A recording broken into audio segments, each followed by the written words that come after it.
Guys, today I'm going to tell you how to fix in Windows 11 the system tray icon is missing from desktop. If you're using Windows 11, you're facing the issue that your system tray or this arrow icon is missing from here. So let's see some possible fixes for this. So basically it might happen when your taskbar not completely loads or your desktop not completely loads.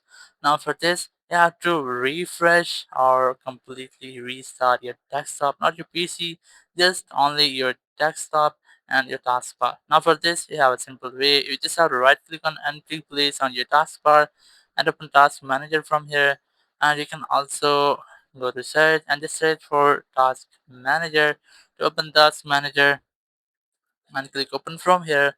Now once you are here, you just have to locate your explorer or .exe or your file explorer here. In processes, just locate explorer here, or if your explorer is not running, it's running in background, you just have to locate it in your background usage. But if you might see that it's not here or you are unable to find it, so you can try to open your file explorer to get it here. Now just go to the top section, and here you might see your Windows Explorer or your file explorer here. You just have to right click on it and click on restart.